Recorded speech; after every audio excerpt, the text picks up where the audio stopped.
Official data shows Australia experienced the slowest economic growth in 2 years over the second quarter.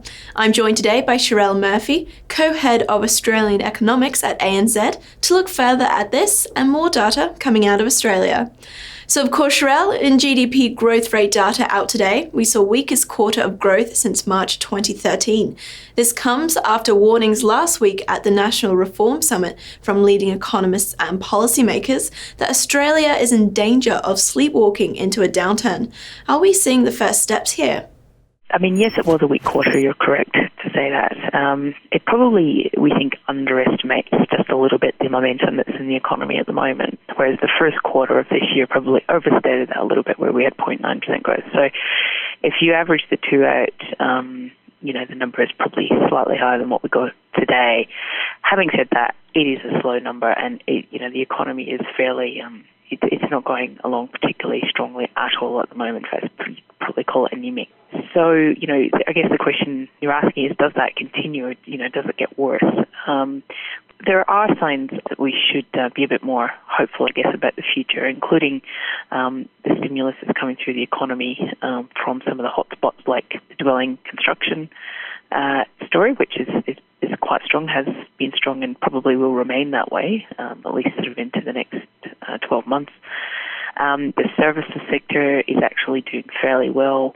Any sectors which are exposed to the Australian dollar are tending to do quite well as well. So we're seeing, for example, our tourism pick up very strongly. Our agricultural sector is doing quite well. And we're also seeing some strong international student numbers, and those numbers are fairly significant for Australia, so that helps us along as well. But you're right in the sense that there are other areas of the economy which really aren't doing well at all, and are a concern. We know that the mining sector is clearly a drag on the economy at the moment. We know that mining investment is falling and will continue to fall as the large projects, particularly the large LNG projects, come to an end. But when we look outside of that and we look at the non-mining sector, we're not seeing great signs of confidence. Earlier this week, the RBA kept interest rates unchanged as expected, saying the economy was expanding moderately while inflation was contained. With the current slowdown in the Chinese economy and a weakening yuan, was this the best move for the Australian economy? You're right. The RBA they certainly signalling that they're on hold at the moment. The cash rate currently at 2%. That's low for us, but compared to many of the developed economies of the world, that's still quite high. And they could, if they chose to, of course, lower it a little bit further. In fact, that's what the markets have priced at the moment. They have another rate cut priced, another 25 basis point rate cut priced by about the beginning of next year. The question really is, though, would it work? Would it actually stimulate the Australian economy? And our view on that is, probably not, because it's almost like pushing on a piece of string now. The reason that businesses are not investing and consumers are not spending is not because the price of credit is too high.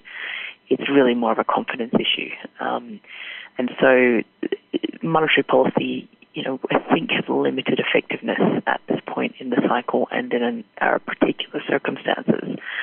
And also, it's not without risk. So if the Reserve Bank did lower the cash rate again, it is possible that could stimulate the investor housing market, which has been particularly strong, with a lot of investors out there looking for some yield.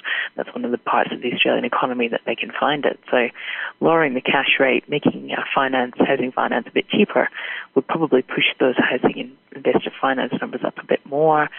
And that's not really desirable in this economy at the moment. They're already going very strongly. They're already having some influence on house prices, as in, of course, pushing them up very strongly. And we wouldn't really want to see that continue. So that's probably one of the reasons that the Reserve Bank is reluctant to move rates again. Looking ahead for the Aussie dollar, which recently hit 6-year lows, how do you see the currency performing? Yeah, it dipped below 70 cents briefly today. The Australian dollar on our model is quite close to fair value, probably a little bit below what we'd call fair value at the moment, and it's certainly a lot closer to fair value than it's been in recent years, where it sort of sat almost artificially high against the movements in commodity prices, which had put downward pressure. Or would normally have put downward pressure on the currency. But clearly the volatility that we've seen in financial markets in recent weeks has had an impact on the Aussie and put some more downward pressure on. Clearly the Australian dollar is far from a safe haven and tends to depreciate when markets are feeling nervous, so there's a sort of a risk-averse feeling in the markets. And I guess given we don't suddenly expect that financial market volatility to just disappear, it does put risk of further downward movement in the Aussie from here on in. If the central bank the US central bank lifts rates in September, which is our core forecast, and puts upward pressure on the US dollar, then that also puts a bit of downward pressure on the Australian dollar. So when you sum all that up, you would definitely say that the existing forces and the risks to the Australian dollar are very much on the downside still. And then you add into that the commodity price story, and while we do expect a bit more stability in commodity prices from here, again, we'd acknowledge that the risks to that are to the downside. And if we see commodity prices taking another hit, then again, the Australian dollar will go with it. That's all from Cherelle and myself for the moment. For more exclusive interviews like this and market news, make sure you keep clicking back to Dukescopy TV.